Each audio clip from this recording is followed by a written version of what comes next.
I would leave it together and get one. And I would have worked too, yeah. Watch that microphone. She said she fixed it. Oh, did they fix it? Yeah, she said they fixed it. So that we Hey, good afternoon, everybody. I see we're kind of spread out again. It's been, what, 2 months now? The time goes by so fast. Last month, we weren't able to meet. We had yet another little minor crisis that I had to attend to on the same day at the same time as this program. And it involved like 8 or 10 colleagues getting together, and I was the only one that would not have been able to make it. So I didn't want them to have to cancel the whole thing because the other 8 or 9 could. So we put that off, and so here we are today. Today we have a great program for you. How many see the News Advocate in the paper? Okay, you get that paper? So Lieutenant Brian Gutowski, he was here before. He talked about some of the human trafficking issues we have. He went and got trained here just recently on what's been going on in our country, and that's with an active shooter. And this is a program that he is like a train-the-trainer. Since he's gotten back to this, to our agency, he's reached out to the public, and he's already given several demonstrations of this program. The acronym is called CRASE, C-R-A-S-E, and it's the Civilian Response to an Active Shooter Event. Okay? What is it as you as civilians, what will you do if something happens? You all read in the paper here a few weeks ago, we had a big scare at Catholic Central. It ended up turning into something of a good training for us because, again, everyone's anxiety's rising, things are happening, parents have kids, what's going on? There was a report of someone shooting in MCC schools. Well, the MCC actually started down in Muskegon for Muskegon Community College, Muskegon Catholic Central, not Manistee. But a parent got it on a text. She assumed MCC being Manistee Catholic Central. And so thus, long story short, we went there, everything was safe. But come to find out that that same note, that same emergency alert went out throughout the state of Michigan. So they had several events at schools that ended up being nothing. At the same time, they had some other issues that were something that they handled properly. So what I'd like to do today is have Lieutenant Gutowski kind of go through this. This is something that I think is very, very important for what's going on in our country. We are preparing at the Sheriff's Office for this as well. We recently did a grant with the City of Manistee. We just got a bunch of equipment, everything from heavy tactical gear, from the vests to helmets to everything, so we can prepare, we can train in the event something happens. Lord knows we don't want anything to happen, okay? But we can't sit on our hands and do nothing. We have to be prepared. This program is going to help prepare for that. So Brian's going to give you his version. It's normally about an hour, hour 15. He's cut it down to roughly an hour, give or take. But it's good information, so I'm going to turn this over to Lieutenant Brian Gutowski.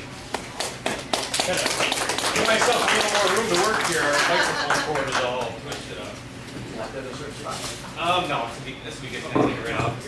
I like to talk a lot. I'm a police officer. If you notice, when a lot of police officers talk, they talk with their hands. It's something that we develop on the roads, so that we're always got our hands up in front of us in case we need to deal with a situation. So, like the sheriff said, my name is Brian Gutowski. I'm a lieutenant here at the Sheriff's Office. I'm also our emergency management coordinator, and part of my job is to go to the schools and kind of oversee their lockdown procedures. And, you know, our schools have gotten to the point where we're pretty good with lockdown. We do that really well, which is fantastic. This program kind of integrates with lockdown, but it also takes it kind of to the next level. So I'm in the process of meeting with our superintendents to try to roll some of this stuff up to our schools, as well as to people that we don't train a whole lot. You know, we've gotten really good at training our schools and our police officers what to do with active shooter events. The one thing that we haven't done a whole lot of is train people who aren't in those two environments, whether it be schools or law enforcement. So for folks like you who might not get exposure to this type of training, it's great to know what you can do if you find yourself unfortunately in a situation like this, and what steps you can take to try to protect yourself or maybe your loved ones and the people you're with. In my time here at the Sheriff's Office, I worked on the road for multiple years. I was also on our SWAT team for 5 years, and the reason I bring that up is because we're going to talk about some physiological stuff in this presentation, some stuff that happens to us as human beings when we get put in a in a high stress situation, our heart rate elevates. And I've experienced some of that, so I'm familiar with how my body reacts, and I can kind of share some of that information with you. We can talk about it, so that if you find yourself in this type of situation, you can kind of take that 1 second to go, okay, I recognize that I'm getting some tunnel vision, that my heart rate's increasing, and maybe take a couple steps to try to lower that down a little bit and calm yourself, so that you can take the next action to prevent or to protect yourself. I am going to apologize. The first time I gave this presentation was at the Bungalow. And for those of you who've been there, know their beverage selection's a little more vast than a lot of places that I give trainings. And so you guys don't get the benefit of that. Like my wife says, I'm always funnier and better looking when she's been drinking. So unfortunately, that doesn't help you guys here today. So a couple things before we really get into the meat and potatoes of the presentation. I'm not here to scare you. But unfortunately, this is a really heavy topic. Anybody who's seen the stuff that's happened in Las Vegas with the shooting that happened there, this is a very serious topic. It deals with, unfortunately, death and serious injury. The next thing, can it happen here? Who believes that this could never happen here in Manistee County? Okay, that's great to see. You know what? It's funny, when I first got hired here, everybody said, oh great, you're working in Manistee, it's safe there, you don't have to worry about dealing with the stuff that bigger cities do. And then we've had incidents like where our friend Paul was killed on a traffic stop, and it really hits home. Because we do have big city problems, we do have this type of thing that occurs in our area. It may not be as frequently as if we lived in a Chicago or a Detroit or something like that, but this stuff does exist here. And you know, also if you travel, you know, you might find yourself in the wrong place at the wrong time. So we want to mentally prepare ourselves to know that as beautiful and as great of a community as we do live in, that bad stuff happens everywhere, and no one's immune to it. What we're kind of trying to do is change the trend and how people react to this stuff. You know, I like to talk about 9/11 and when the planes were hijacked. Many of you remember when planes used to be hijacked, what did they tell you to do? Sit in your seat, do everything the hijacker says, we'll negotiate, put you down on the ground, and we'll negotiate, you know, your release, right? Well, 9/11 really changed all that. You know what? I really truly believe that we will never see another plane hijacking, because as soon as somebody stands up and tries to hijack a plane, what's everybody else going to do? Well, we're not going to be the next 9/11, right? They're going to go up and they're going to subdue that person. We've seen it. You've seen it on the news. It's happened multiple times to people who tried to do things on airplanes. The whole plane kind of bands together and takes care of that issue. That's the same thing that we're trying to do with these active shooter events. So that people aren't passive and we're taking our own safety and security into our own hands and trying to help ourselves and others out. And I'm going to try to answer any questions you have at the end. I'll have a little time here where I can have you guys ask some questions and try to answer that. A lot of those are, well, I carry a CPL, or some of those questions that we can talk about once we get to the end of the presentation. I do try to add a little bit of levity to it. Like I said with the Bungalow comment, it's going to be a little harder for me today, but I do try to bring it, lighten the subject matter as much as possible, but it is a heavy subject. The one disclaimer I'll give you is I'm going to show a couple videos in here, and it's nothing real graphic, but some of the videos are kind of hard to watch. You know, you're going to hear a 911 call here coming up. That's kind of tough to listen to. If you are disturbed by anything that you're seeing, feel free to just stand up and walk out. You're not going to offend me at all. You know, I understand that everybody has things in their past, and you know, if this jog's something that kind of disturbs you, just want to step out for a few minutes, feel free to get up and step out, take a break. Does this work? Yes, it does. And that's the whole great thing. You know, Texas Tech put this program together through Alert, and they've got a lot of studies. They looked at past shootings. We're going to talk about how this was utilized in Virginia Tech and how it had real benefits to the people who use some of the tactics that we're going to talk about today. So, this is kind of an outline of what we're going to talk about. We're going to talk about disaster response psychology. Then we're going to talk about active shooter events themselves. What is an active shooter event? We're going to define that for you, and we'll talk about it. And then your response to civilians and things you can do to try to help yourself out if you unfortunately find yourself in an event like this. Back in 1999, there was an incident in the United States that really changed the way not only people, civilians, and schools looked at active shooter events, but also the way we as law enforcement train our police officers to respond to it. Does anybody know what that was? 1999? The massacre at Columbine High School. All right. So before that, we kind of had the same mentality. You know, police officers, when we got dispatched to a situation like this was contained in a building, what did we do? We surrounded it. We made sure that it didn't leave that area. We waited for our SWAT teams to get in there, right? The guys with heavy vests and helmets and the stuff that the sheriff talked about, go in and take care of that problem. Well, 32 minutes these guys were inside Columbine High School, right? So the 2 minutes after that initial SWAT team made entry, they committed suicide. So what we have done as law enforcement is change the way we respond. When we come to an active shooter event, our guys aren't waiting for the SWAT team. We're not surrounding your building. If there's an incident inside of a building, our first guy there is going in to take care of that threat. We don't wait around anymore to let more people get hurt inside. We go in and we take care of it right away. So, I'm going to play you a tape here. And Patty Nielsen was an employee at Columbine High School. She was doing hall duty when the event kicked off that day. She makes a 911 call, and it really speaks for itself, and hopefully you guys will be able to hear that all right. I don't think I can pull this a little closer to try to get the microphone over by the speaker. I got some new speakers, and they work pretty well, but hopefully you can stretch it over there. I just wanted you to, it plays her words on here too, so you can kind of read what she's saying, and it helps you to clarify it, because she's highly emotional. She's really spun up with adrenaline, and we'll listen to this and then we'll talk about it a little bit.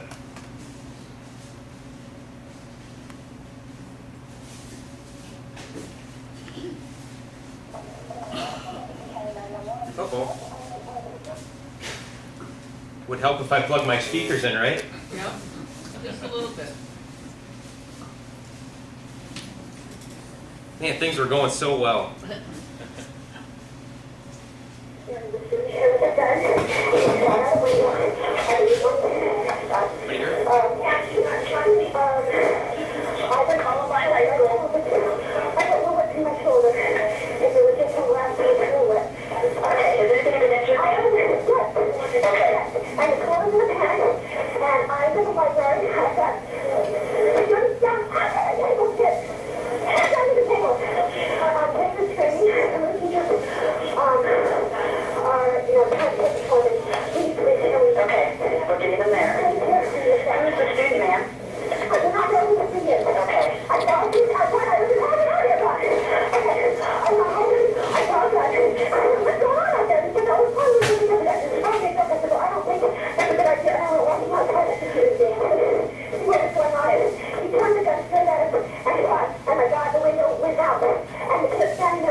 It's really easy to feel the desperation in Patty's voice there when she's making that 911 call.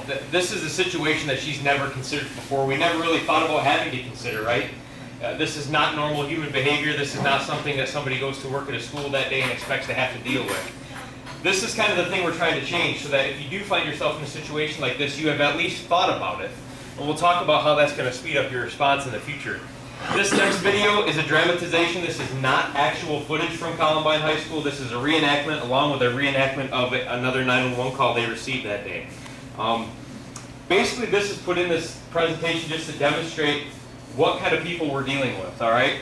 99.9% of these people aren't going to be able to be reasoned with. They're not somebody you're going to negotiate with. They've decided to take this leap and commit this kind of act, and we're not going to be able to change their mind at this point.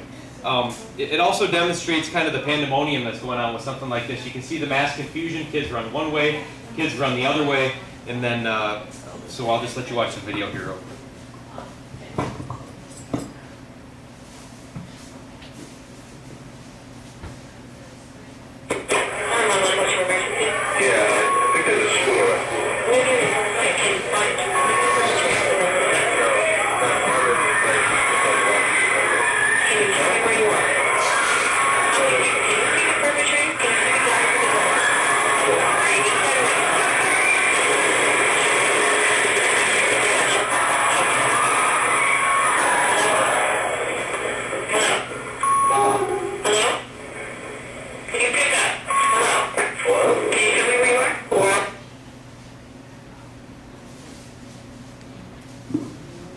Like I said, it's a dramatization. I want to make that clear. That's not actual video from Columbine. But you can see how quickly these things happen, how there's mass confusion. And we're trying, again, to put you through this cycle where you at least have thought about putting yourself in this situation and how you would handle it and what you would do. One thing you will not hear me do during any point in this presentation is name any of the people who've perpetrated these acts. Any of you who've watched the news know that these fellas and guys and gals get notoriety very quickly. That's one of the main reasons they want to perpetrate something like this. As sick as that sounds, this is one of their main goals. You know, I want to be on the news and have everybody know my name. Now, I'm sure a lot of you can probably name the shooters in the Columbine massacre, but many of us probably don't know any names of the victims, and that's a really unfortunate thing. That's the kind of thing we need to be focusing on is the victims in these cases and moving forward and helping them, not naming and giving notoriety to the people who commit these types of acts. We're going to talk about your disaster response. There is science behind the way people deal with high-stress situations. There's 3 stages to this disaster response, right? The first one is denial. You heard this in Patty Nielsen's 911 call, right? I thought it was a film production. You know, when I looked outside, I saw a student with a gun. What's the first thing our mind wants to do? You want to go back to something that we've seen before, something that makes sense to us, and something that we've seen before, right? I talk at this point about something that there's a theory behind the whole, you know, your life flashes before your eyes. If you get in a situation where your life is threatened, people say that. Well, my life flashed before my eyes. A lot of people think that's because it's our minds trying to scour our brain to try to figure out something that we've experienced that's like this before that's helped us survive it. So at that moment when we think we might be in jeopardy, our mind is trying to find something it's familiar with to help us make it through that moment. And that's what people think that the whole light flashing before your eyes is. So we're going to try to work you through that denial stage quicker. Realize that if something doesn't seem right, we need to go with that. I teach cops down at West Shore Community College in their academy, and one thing I always tell the cops that I teach is, listen, if you do one thing as a police officer that'll make you a better police officer, it's this. Play a game that you played when you were a kid, which is which one of these things is not like the other. We all know normal human behavior. What is normal to us? How typical human beings react. If you see something that's out of place, something that just doesn't look right, you really need to run with that and investigate it. If you do that, you'll be a fantastic police officer because you're gonna. Most people fall into those norms. If it's not normal, we need to be addressing that and realizing that and noting it so that we can take some action. The next thing in that stage of disaster response is deliberation. After we've gone through the denial phase and we figure out, listen, this is not something normal, something bad is happening, we have to figure out what we're going to do about it. You know, our mind has never been put in this situation before if we haven't thought about it, so we have to try to figure out what we're going to do to help save our lives and help protect ourselves. After you've done that deliberation, then you have your decisive moment where you say, okay, this is what I'm going to do. The point of this program is to try to speed that process up, because the faster I get you through your denial and your deliberation, the faster I can get you to that decisive moment where you can get somewhere to help yourself or help others. One of the things they talk about in here is stress response. The majority of us, depending on our health and physicality, are right at the 60 beats per minute at our homeostasis, right? So right now we're sitting here, we're relaxed. We're going about 60 beats per minute, give or take. That's when all our normal functions happen. When our heart rate starts to elevate, we get to 90 beats per minute. That's when we start to lose fine motor function. When I talk at our schools about people having to get their keys out to lock doors, if there's something bad going on in the school, I don't like that. Because these fine motor skills where we have to articulate keys to get it in the lock, I mean, half the time I can't do that at my own house, right? Without fumbling with the keys. When you're under high stress like that, you're going to lose that fine motor function. When you get up to 120 beats per minute, this is where the human body is at peak performance, right? Soldiers in combat who have been through that stress inoculation before, this is where we operate. We're faster. You've heard about people when they drop, somebody has a car fall on them, somebody's able to lift the car off of them. We're stronger, we're faster, and we bleed less because our body knows that we need to preserve, it's self-preservation. It sucks all our blood towards our vital organs, right? Then we get into 150 beats per minute, 175. When we get to 175, we can't do anything. We're catatonic, we lose all major motor functions, and we really can't do a whole lot. So my goal is to keep you in this between 90 to 120 beats per second. And I'm going to talk about a couple tools that we can use to keep you in that area. A big part of this, and this isn't just applicable to active shooter events, but it also is great for general safety. When you go into a building, especially nowadays, where's everybody's focus at nowadays? What are we looking at when we go somewhere? Your phone. Especially young people. That's all we see, right? Everybody's got their head down, nobody's paying attention to what's going on, it's all in here. We're missing vital information when we do something like that. When you go into a new building, whether you're at a concert or some sort of event, we should always be real cognizant of how we get out of those places, right? Because we know how we got in. And that's typically what our mind is going to do. If we get into an emergency situation, our mind's going to go back to something we know and something that we've experienced. So we're going to go back, for instance, everybody comes in the front door here, the majority of the people, if there's something bad happening, are going to go out, try to go back where they came in. What I need you to do is just keep your head up and observe when you walk into a building. Now, I was a volunteer fireman for many, many years. My dad was a fire chief in Filer forever. So firemen have gotten really good at putting these really cool things in every building. If you look up in this room alone, there's these really cool signs. They're lit up, they say exit. Just note that when you go into somewhere new. We're going to talk about a situation here coming up where that information alone could have saved a lot of lives. But we just don't think about that. So what I'm asking you, now my wife calls me paranoid, but I think it's being prepared. How long does it take you to look and see where the exits are? Not very long, right? The firemen have already marked them for us. We can see it's lit up, it says exit. I just want you to note that. Try to look at some of your daily routine items. Are you doing anything to make yourself more vulnerable? And the thing I talk about is, the business owner who carries a big bag of money out the back door every night by herself when she closes up the shop. Just things like that. They go, you know what, that's probably an unnecessary risk that I'm taking. And try to clean some of those things up. Have a plan to escape and a backup plan.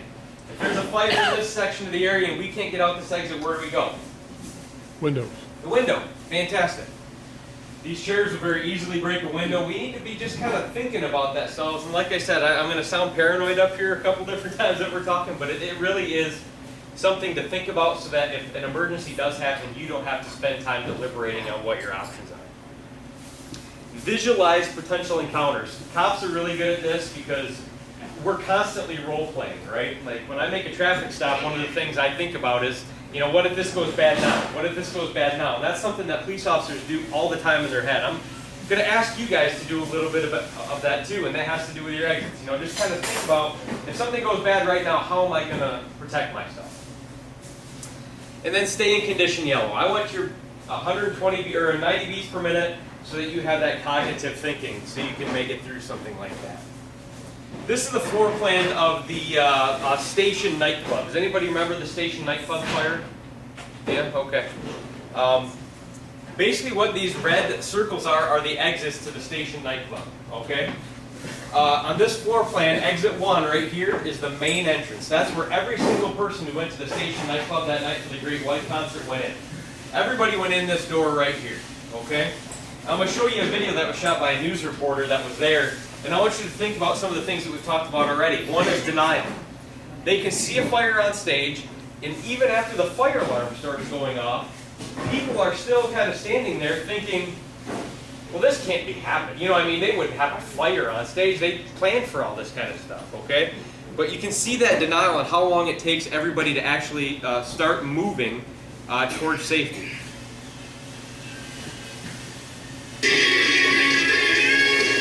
The clock started. The fire's already burning up here, right? The stage is already on fire. The band is still playing. Our photographer knows what he's doing because he's already getting out, right? So at this point, the band is stopped. You can see the fire growing on stage. You see the people still standing around? What are they doing? Unreal. They can't believe what's happening. This is 30 seconds into the thing as the fire starts, right? Now people are starting to move out. You can hear the fire alarm in the background. But do you see this? Where's everybody going? Where's everybody leaving? Same entrance that they came in, right? This next slide is another overview of the floor plan of the Station nightclub that was completed after the investigation was done. And as awful as it is, each circle there represents, with a number, represents how many people they found deceased in that area of the nightclub. Okay? As you can notice right here, it's kind of hard to see in the main entrance where everybody walked in that day, there was 31 people found there. 9 other people right behind them in the hallway just adjacent to the main entrance. That photographer's video goes on a lot longer, and if you look it up, what you'll see him do is at a minute he goes to the back outside the venue, and you can see the whole back is engulfed. When he comes back to the front door, people are stacked 6, 7 deep on their stomachs, on top of each other, trying to get out of that nightclub, and nobody can move. They're all trying to get out that same door because they didn't know what their other options were. As you can see right here, there's an exit door, not utilized. There's another one right here. There's somebody right across in the kitchen who lost their life. And you can see as the people were confused and running wherever they could, they kind of got trapped in there. If we're aware of where our exits are when we go into somewhere, we can make a lot quicker escape. One thing they talk about is being a good witness. Now, I'm not asking you to put yourself in a position where you're at harm, but if somebody walks into this room and starts causing problems, I want you to just take a quick snapshot of a couple things. What they're wearing, if they're wearing a baseball hat, if they're wearing jeans and clothes. Just those couple items will help our first responders who end up being the one to make the 911 call on that. Okay? We're going to talk about deliberation. First thing you need to do for that deliberation phase is try to calm yourself. I just want you to take 1 second to go, calm down. Let's think about what we're going to do. We talk about a thing called combat breathing, and I don't know if any of you have ever practiced anything like this. It's kind of almost like a meditation breathing. What you'll do is you'll take a deep breath in, as deep as you can, for 4 seconds. Hold that breath for 4 seconds. Exhale it out, all the air completely out of your lungs for 4 seconds. Wait 4 seconds, and then 4 seconds back in. Lieutenant Colonel Grossman, who I had the pleasure of seeing speak one time, is a huge proponent of this. He's written several books on combat and on killing, where he talks about the physiological response of us as human beings to high-stress situations. Combat breathing, even if you're at home and something's got you, you're watching Fox News or CNN, I'm not trying to get political, but people get spun up watching the news nowadays, right? Try some of this. It'll really actually feel your heart rate come down, and it can decrease you 20 to 30 beats per minute. It really is an amazing thing, just how you're breathing, how much that can change that. We're looking for you to shift your emotions. A lot of times people get in the situation, they're scared, they feel sorry for themselves. That's not what we want here. We want you to be mad. This person has come in and they're trying to deprive you of your life, your family, and everything that you've worked hard for. We need to really try to shift that emotion to more of an anger so that we can use that to try to help ourselves and defend ourselves. And then the mental scripting that I talked about before, where we're kind of rehearsing some of these things in our mind to see what we would do to help ourselves if it does go bad at some point. Does anybody, they're using it, it's the more modern military folks who've been in there have heard of it. Basically, this is the process that everyone's mind goes through every single time anything happens, right? So you're here, you're observing me, right? Then you're going to orient yourself and try to soak in what exactly I'm trying to tell you. Then you make a decision, and then you make an action based off that. And this is applicable to everything we do in our lives, right? Everything we have to make an observation of what's going on. Then we orientate ourselves to try to decide exactly what that all means. Then we make a decision, and then we can force ourselves into action. The purpose of this, like I said, is to try to speed up that new loop, to try to speed up that cycle in your head, to put you into action faster, so we don't spend as much time in the orientation, observation, and decision-making portion. We're going to talk a little bit about denial, too. Has anybody seen this video? This is taken at a school board meeting. I'm not sure what the location is, but anyway, these folks are up here. In the middle of their meeting, somebody stands up, and you'll hear it in the video. He interrupts the meeting, says, "I have a motion," and then he proceeds to start spray painting on the wall in the meeting room. What's the first thing we should be thinking? That's not like the others, right? This is not normal behavior. This is not something we've seen before. This is not something we would expect, to be happening during our school board meeting. Immediately, we should be thinking about, where's our exit? What are we going to do if something goes bad? That's the kind of mentality I want you to start having. And we'll show a little bit about, or how this is dealt with in this video. Now, I will say there's a young lady in here who tries to help. We're going to talk about commitment in trying to fight back with one of these folks, and we'll talk about what some of the other guys did too. For the technology to notice the funding charters we have there, and it's part of the plan we have in the workshop we're going to have following this meeting, but this will be the first step in that whole process. I have a motion.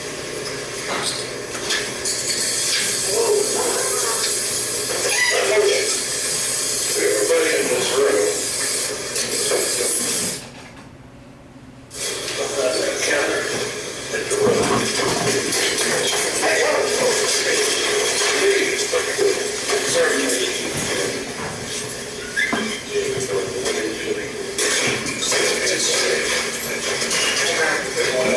He's ordering the women to leave. He has a handgun in his hand. Hey, sir. John's just letting him talk. He's talking. John, go ahead. Here comes our helper lady. Guys, the hand wearing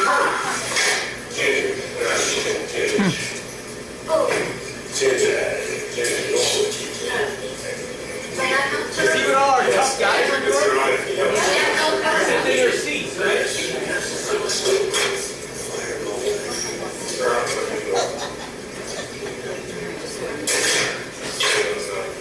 What are you doing? You're coming back into this situation. She walks right back into it. There's a couple of points I want to make about this video, and I'll tell you what. Is this on? All right. I'll tell you what. How brave is she, right? This gentleman comes in with a handgun. He is threatening the people on the border. He orders all the women to leave, and here she comes with her purse. Now, my wife's purse probably did knock him out cold. But I don't know that. This isn't the movies, guys. I guess what I'm trying to stress. In the movies, maybe she hits him with her purse, he falls down, and the day is saved, right? But we see people get shot and keep fighting, get hit multiple times and keep fighting, and that's what I want you to know is, a textbook of this would have been, she hits him with her purse, he turns around, because he turns his back to the gentleman in the room, right? If all 6 of these gentlemen get up at that time and rush him, maybe we don't have a shooting in this case. But this video ends with a shooting. He ends up shooting at one of the school board members. He, thank God, does not hit him. But then the threat is eliminated by the school resource officer who didn't have his gun when he first came into the room. But you can see the denial. Everybody's just kind of laid back. Yeah, he's got a gun, but he probably just wants to talk, right? We got to eliminate that denial portion, and ultimately think this could go very badly. And what are we going to do to stop it, right? We're going to help ourselves. Let's talk about what an active shooter event is. An active shooter event involves one or more persons engaged in killing or attempting to kill multiple people in an area occupied by multiple unrelated individuals. This is a mass homicide attempt. That's what they're trying to do, right? This map here represents all the active shooter events that have happened between 2004 and 2014.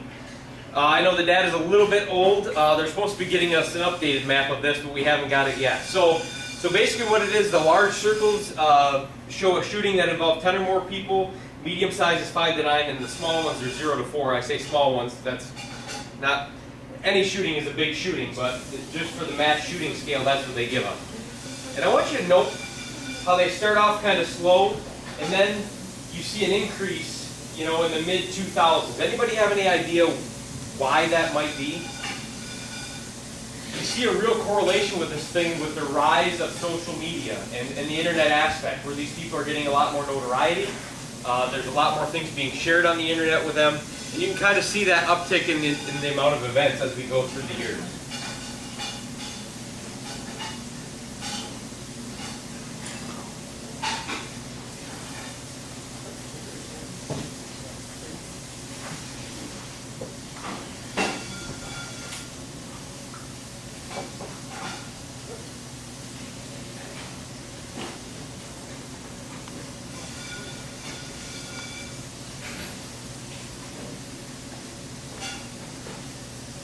It's 179 from those years till 2014.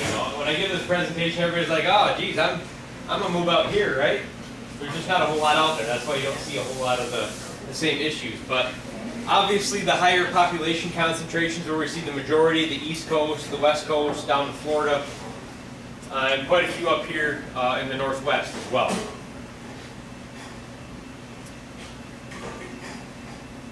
We talk about who's perpetrating these kind of events. The shooter really doesn't have a specific profile, right? There's men and women have both, although it's primarily men. There have been women who have been mass shooters as well. They typically have an Avenger mindset. In the Columbine massacre, those folks were going after the kids with the white hats. In their school, they had a tradition of athletes wearing white hats. They felt they had been wronged by that group of individuals in their school. So those are the kind of people they targeted. And there's been a disturbing kind of trend in the broadcast of these things. I'm sure a lot of you who watch the news have seen the Facebook Live incident that happened. We're really hoping that that's not a trend that catches on, but there is a lot more social media broadcasts from these folks. A lot of it can be warning signs, again, stuff that we need to take note of and let authorities know about if we do see it, but there is an increase in that as well. We're talking about where these attacks are occurring. Right? There's a quick chart here that it's only got 4 categories, but you can see the majority of them happen in the commerce area, right? Followed by education and outdoor events, and then other that encompasses things like churches and different venues like that don't fall into the other categories. This graph shows the shooter's connection, and the 55% that have a connection, that means an intimate connection, whether they were a current or former employee, or relative or something like that where they had some sort of intimate connection. But you can see a large number of these, 45%, have no connection at all. You know, maybe we might never know what motivated the Las Vegas shooter, but he had no connection to anything with country music, we know that. So why did he choose that? The majority of the reasoning is probably because there's a lot of targets. And that's the next thing we're going to talk about, is what influences how many people are victims in these situations. The first one is how quickly the police arrive on scene. All right, it's been demonstrated time and time again that early law enforcement intervention typically either forces them to eliminate themselves, or the police are able to move in quickly and eliminate the threat. The other one is target availability. Things like the Las Vegas shooting, where he didn't have to have any accuracy. He could just fire at a group of people. They were a soft target. He knew there was no weapons. He was in an elevated position. Those are the 2 things that really dictate how many casualties something like this is going to bring. Now you see up there 3 minutes. That is the national average response time for law enforcement to an active shooter event. I'm here to tell you, in Manistee County, depending on where this event occurs, it might be longer than that. The purpose of this training is to ask you guys to give us that time, to help us get to that response time so that we can get in there and intervene to try to take care of this threat. We're going to give you some tools in the next segment here on how to buy us that time. But we need that time to get there. Because there's a lot of things that can happen in 3 minutes. And if you don't know how long 3 minutes are, it's quite a long time when something like this is going on. It feels like an eternity. Right? 5 seconds when I got tased was a really, really, really long time. It's just our perspective of being in that moment. So a lot can happen in 3 minutes. So we're asking you to buy us that time. So let's talk about your response as civilians and how you're going to react if you get put in a situation like this. The first thing you're going to do is deny, right? You heard Patty Nielsen in her 911 tape talk about how she thought this was a film dramatization, that someone was doing a film study project in the hallway, right? She immediately thought, well, I thought that was a bad idea. She even told the dispatcher. That was her first thought. If you hear something that doesn't belong and that doesn't sound right, you have to take that seriously. The first thing that you heard everybody say in Las Vegas when that shooting jumped off was what? Well, I heard it, but I thought it was firecrackers, right? If something doesn't fit and you notice it, you hear a weird sound, even if it doesn't really seem like a gunshot at first, we need to at least pay attention to that so that we don't just dismiss it as, oh, it's probably fireworks. We need to start taking that seriously. You want to go right to the deliberation phase. You know, the denial phase just spins our wheels, so to speak. It doesn't get us moving in that direction. If we can get to the deliberation, oh, I heard a weird noise, maybe I need to start moving towards somewhere to get away from that potential danger. This young lady, her name is Christina Anderson, was in room 211 at Virginia Tech when the shooting there happened. Does everybody remember Virginia Tech? It was not a good situation. This is kind of a hard video to listen to. Christina was shot in the Virginia Tech massacre. There is one expletive. I apologize if anyone's offended by that, but It's a really powerful video to show kind of what was her thought process and how we need to kind of change the way we are as a civilization, how we deal with this kind of stuff. So this is pretty important. This day, I ended up sitting in exactly the same seat I always did, in the back right-hand corner on the right side of the class.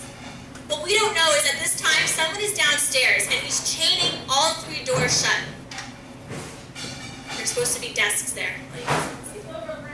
We heard the first gunshots outside in the hallway, and my teacher, she opened the door. She immediately slammed it and she said, "Call 911." And the second that door closed, he walks in. He walks in shooting. There's absolutely no time. He goes to the other side of the classroom by the windows. He's holding 2 guns. He doesn't say anything. He just starts going down the rows of people. It's very quick. It's very loud. It's very scary. We had these very shitty desks. I get on the floor. I put my knees under the chair, my stomach on the seat, hands overhead, eyes are closed. As the shots keep going, and it's, like I said, very loud, I can tell it's getting closer and closer. And I'm telling myself, brace yourself, your turn is going to come. Now, I didn't know what that meant. Like, I didn't think I was going to get shot, but I knew that something really serious was going on. And I knew for whatever reason that I should just play dead. He shoots me. The first time is in the back. And you'd be surprised, getting shot doesn't hurt that much because shock overtakes you. But it starts to like burn and really kind of seep in, and that's when it gets really uncomfortable. It's not pleasant. He leaves the first time, he goes across the hall, and while he's gone, cell phones are ringing, people are coughing, and the smell of gunpowder has like completely filled the room. Gunpowder is like this really sticky, pungent, warm smell, and it just makes you very, very thirsty. He comes back. Now, this time, the shooting is more intermittent. It's slower because he's looking to see who's alive. I remember telling myself to stop breathing because I can feel my stomach hitting that chair, and I'm saying, stop, like, he can see that you're alive. The third and final time, he killed himself in front of our classroom. When the police broke in, the first thing the guy said was, "We have a lot of blacks in here." I didn't know what that meant, but when police sweep a crime scene, they have 30 seconds. If you're red, you're critically injured. If you're yellow, you'll live. Black means you're dead. In 9 minutes, he killed 11 of my classmates and my teacher. 32 people lost their lives that day.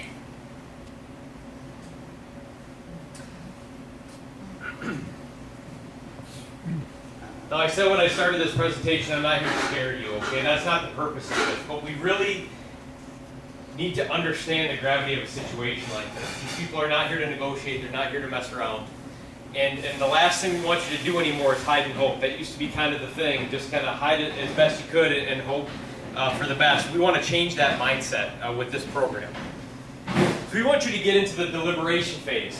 And it's going to be one of these three things, which is the core basis of the CREATE program, which is avoid, deny, defend. The first is to avoid.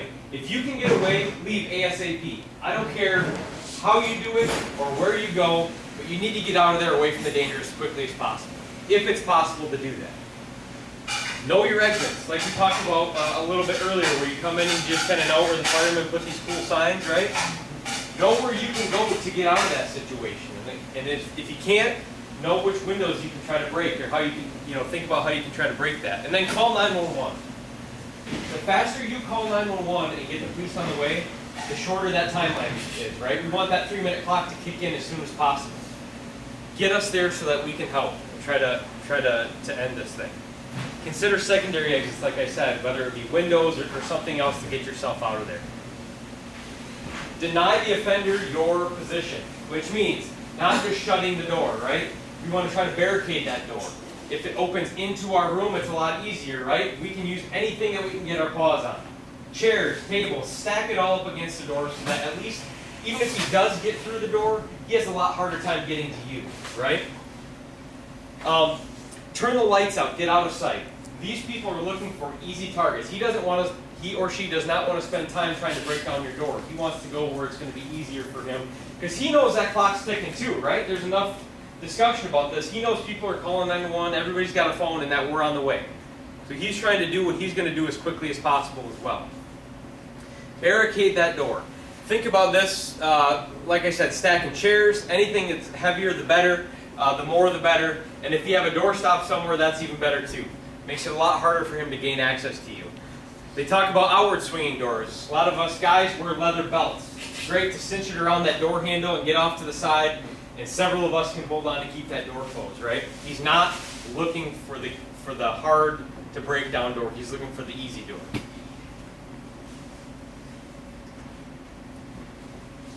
And then the last part is defend. We saw the young lady who hit the gentleman with the gun with her purse, right? If all 6 of them, those gentlemen who were sitting there at that table, would have gotten up at that time, he's distracted, right? He's paying attention to the young lady who just hit him with her purse. If all 6 of those folks get up and rush him at that point, I really believe that shooting might not have ever happened. The same thing with Virginia Tech. If all of those students, instead of hoping and hiding under their desk, would have gotten up, now I'm not going to sit here and promise that nobody's going to get hurt, right? Because I can't do that. But we're giving ourselves the best chance to survive a really bad situation, and that's what this program's all about. Find a position. Typically, it's right next to the door, right? You don't have to see it coming. So once we get that door secured and locked, we're going to kind of hang out right next to it, just in case he is able to get through. The first thing that should probably come through the room, if he doesn't have a ton of tactical training, is going to be that firearm, right? Whether it be a long gun or a handgun. We're going to try to trap that, and then we're going to show a video here of how to do the takedown. And then I want you to fight. And I don't want you to fight clean. I want you to fight dirty. We all know the vulnerable areas on guys, right? If it's a girl, eyes, throat, and the groin are vulnerable areas for people. This isn't just a fight for points. There's no rules here. This is a fight for you to save your life. That's what this is all about. So this is a quick video of an active counter training. I'm trying to hustle here so that we make it through. This gentleman is just going to show how effective this is, right? He's going to show a guy in full gear that tries to come into a classroom under 3 different scenarios. A couple young ladies are going to take him down to start, and then they're going to show how much harder it is even when the lights are off and he comes into that room and we take him down. So.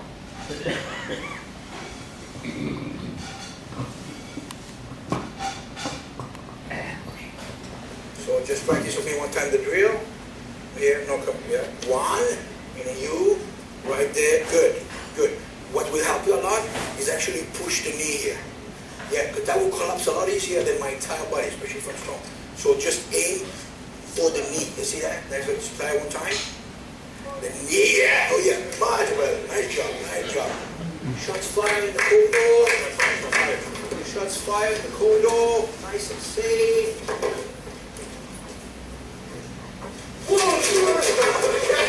That's 2 young ladies that just took him down. That's a man. All right? Yes, sir. Right on. So, okay. So, shots fired. Now watch how much harder it is with the lights off for the suspect.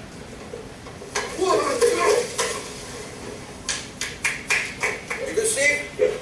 All right. So, what did you shoot at? What did you shoot at? You did see a person. You managed to see a person.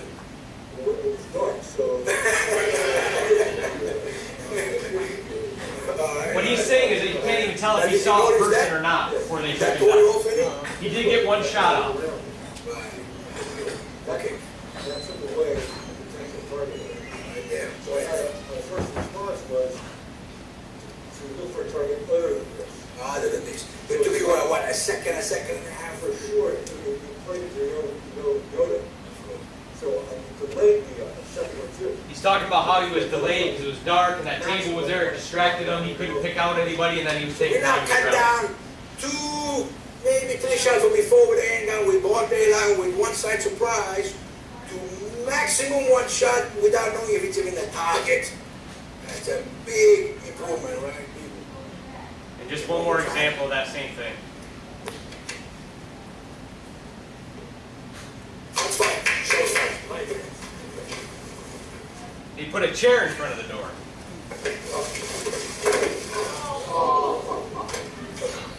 All right. So you can see how we take away the light so that person, everybody's ever walked into a dark room from a light room, right? It's hard to see, your eyes got to adjust. We want to have that person take that time to try to adjust their vision, not be able to see the people in the room. By that time, we're fighting back, right? We're trying to save our own lives and be with our families that night. So we're fighting dirty, we're taking them down. This is kind of what I told you when I said that this stuff works. This is a summary of the classrooms that were part of the Virginia Tech attack. In room 206, there was no action taken. Okay, they didn't barricade any doors. They didn't have time to fight back. They didn't do anything in that room. In that room, 92% of the people in the room were shot. 77% lost their lives in that room. There was a failed denial in room 211. They did attempt to barricade the door the second time that he came in. So he was able to gain access the first time, but they were able to somewhat delay him on the second time. 100% of the people in that room were shot. 67% lost their lives that day. Now there was a late denial in 207 where they basically, again, tried to barricade it after he had come in initially. 85% shot, 38% lost their lives in that. Now there was a failed denial / avoid in room 204. The professor in 204 was a Holocaust survivor. When he heard the shots fired, he barricaded the door with his body and he told his students to jump out the window. We're on the second floor, right? The majority of them were able to jump out the window. The suspect shot through the door, fatally wounding the professor, and was able to gain entry. Only 36% of the people in that room shot, 14% lost their lives. In room 205, there was a full denial. They were able to lock the door and keep the suspect out because the kids laid on their backs, put their feet up to the door, and held it closed. They were able to keep him from going in that room. That full denial resulted in 0 people in that room being shot and 0 losing their lives. It's a demonstration of how if you employ these techniques, they really can improve our odds of making it out of a serious situation like this. You are not helpless in this situation, and that's the mindset we want to break. We don't want this to be the 9/11 where everybody sits in their seats and waits for bad things to happen. We want you to take action immediately if you find yourself in a situation like this. What you do matters. I'm asking you to do 2 things. Buy me time for me and my guys to get there and take care of this problem, okay? Buy me that time, right? What you do matters. If you're in a room like this and you can say to 3 or 4 of your friends, come in here with me, we're going to lock the door and hide, that action matters because you may save their lives as well, all right? When someone calls 911, they want us to just go over this briefly. A couple things that you want to say. Now it says designate ahead of time who calls 911. I don't really like that. I want to empower each and every one of you to call 911 if you have to. I don't like the fact that, well, it's supposed to be Susan's job to call 911. I can't do that. No. If you have information that you can offer, you know something's going on, don't depend on someone else to do it. You call yourself. You need to repeat the information clearly and multiple times. You can see the confusion when Patty Nielsen called 911, right? She's trying to tell stuff. Her heart rate's going 100 miles an hour. And she's trying to clearly communicate that, but it's tough. The other thing you have to remember is the people that you're talking to are human beings too. I've been a police officer for a long time. I know every one of my dispatchers. I can tell you as soon as they key up the radio that they have a hot call coming because I can hear it in their voice. They're human beings too. Their heart rate is elevated. They're going through these same physiological reactions that you are. So try to be clear and concise and repeat that information over and over again so that they can hear exactly what you're saying. Give a clear description of exactly what's going on and what the actor looks like if you've seen him. Okay, if you've seen his pants or his shirt or what he's wearing or what kind of gun he has, any of that stuff is important. And if there does happen to be anybody in the room with a CPL, I know some of us might have CPLs, make sure you articulate that too if you know it. Because the last thing we want to do as police officers is get on scene and hurt somebody that's a good guy trying to help us out. Stay on the phone and continue to give information as long as you can, but don't put yourself at risk. Okay? If you're at risk and you can't feel like you can talk anymore, just set it down. All right? Try not to hang it up because we can still hear, but don't put yourself in danger. When my guys get there, this is our priority of work as law enforcement when we show up. We're going to stop the killing. So what we're going to do is my first guys are going to make entry. They're going to eliminate the threat. That's our first priority. And a lot of people think that's insensitive because we step over wounded and different things like that, but as long as that person is still up and around, they can hurt more people. So that's our first priority. After that, we want to stop the dying. So basic medical care is what we're going to try to administer. All our guys have tourniquets. Again, my wife says I'm paranoid, but I have a tourniquet in my truck. I have a tourniquet in her car. Basic medical attention is really easy. You can learn how to use a tourniquet on the internet, so I have those. and evacuate the area. That's our 3 priorities when we come into an area. There's going to be a little bit of a delay for EMS for that evacuation just because we don't know if there's other people involved. When we show up there, do what we say. We might have better situational awareness than you do because of the information that's coming from different areas. Follow our commands. Even if you might not agree with them, we're doing what's in your best interest to get you to safety. Show us your palm. Don't have this in your hand. Especially don't have this in your hand. As police officers, we're trained to look at hands because hands are what kill people, right? So that's what we're always watching on traffic stops. When we're dealing with people, we're watching hands. Keep your hands up, palms out, nothing in your hands. And don't move unless we tell you to. We're going to give you explicit instruction of what we want you to do. It's either stay here or move this way, get to the door, whatever it may be. Just listen to our police officers when we get there. Like I said, there's going to be a little bit of an EMS delay because they don't carry guns, right? I would never ask my EMS people to go into an unsafe situation. When we first start medical, we'll probably pair them with police officers to get them in there sooner, but there will be a delay. I always encourage people, and again, my wife says I'm paranoid, but to get some of that basic hemorrhage control information. It's out there. Whether it be a small first aid kit in your vehicle, you never know when that might come in handy. And like I said, my wife thinks I'm paranoid, but I've got tourniquets in our. There's a website there too, CTAC, if you want some additional medical information. They've got a lot of good stuff on there. So in summary, avoid, deny, defend. That's what I want you to remember. ADD, it's really simple. It's similar to run, hide, fight that you've heard the federal government roll out. But instead of hiding, I want you to deny entry. So lock the doors, keep these people from getting through. That's the end of the presentation. I do have about a 10-minute video, but I know we're at the end of our time here, so it's up to you guys if you want me to show that or not. Would you like to see it? I can play that too real quickly. I want to see it. Yes. Anybody have any questions before I play the video?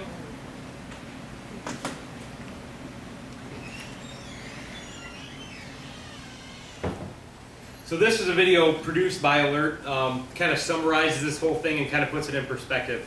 The one thing I will say is there is there's things in here that could be disturbing to some people. If you don't want to watch it, feel free to go ahead and stand up and step out.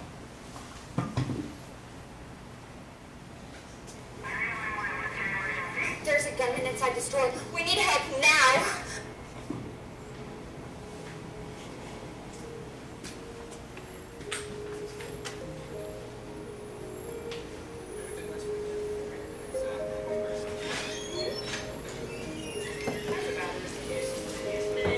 What's going to be the solution by the time we All right, thank you. Appreciate it. Actually think he's got it over. He's got a truck over. If your dog would be interested.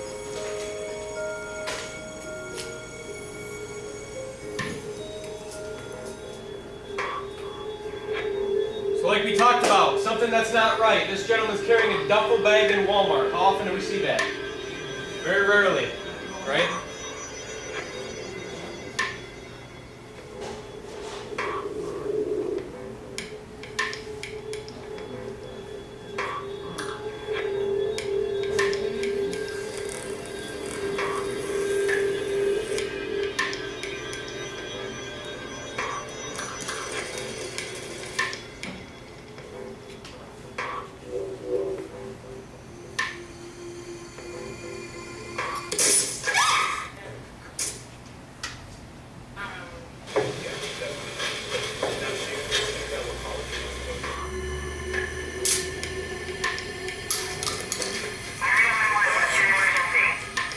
We need help. There's a gunman inside the store. He's shooting the place up.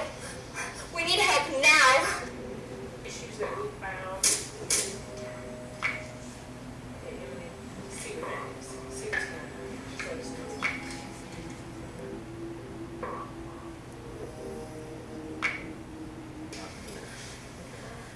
There's a man with a gun.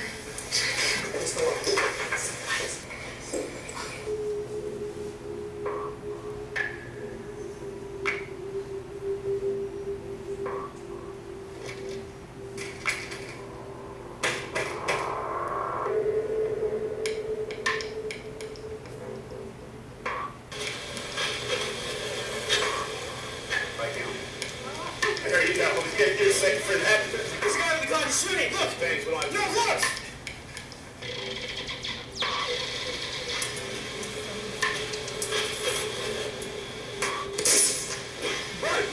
Run. on, this way, this way, this way.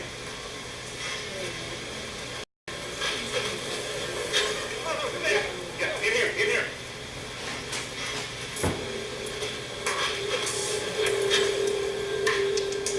The gunman's coming. What are we gonna do? We're gonna have to defend ourselves. I can't do this. You're gonna see your daughter tonight, okay? We are all going to go home tonight. All right? We have a right to defend ourselves.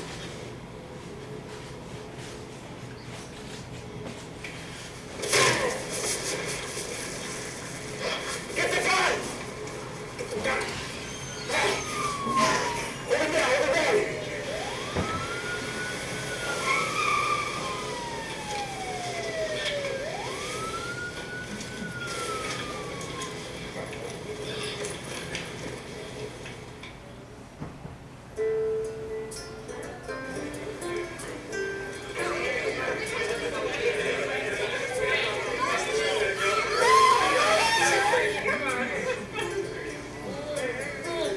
Asher, just so glad you're okay.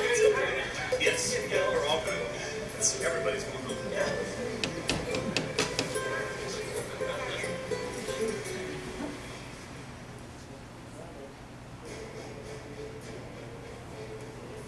If you ever have the misfortune to be in an active shooter event, you deserve to survive. In our research, we have found that the actions that potential victims take during these events are critical to their survival. We have identified 3 options that have proven effective in many events. These are: avoid the attacker, deny the attacker access to your area, defend yourself. It is a personal decision, but you have a right to do so.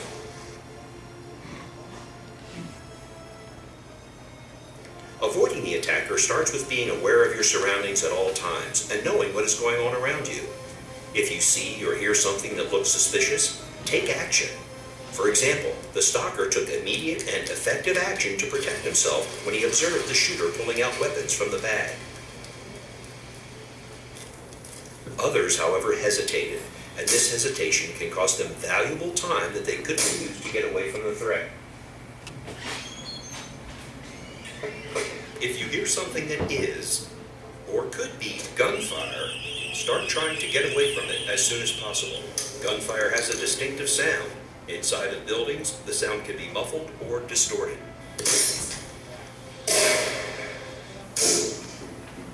A single loud bang could be a person dropping something, or even thunder. But repeated loud bangs are much more likely to be gunfire.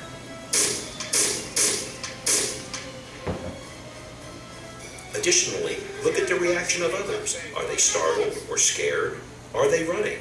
What are they saying? Any one of these events individually may create denial, but when put together, should create a heightened awareness and stimulate an immediate response.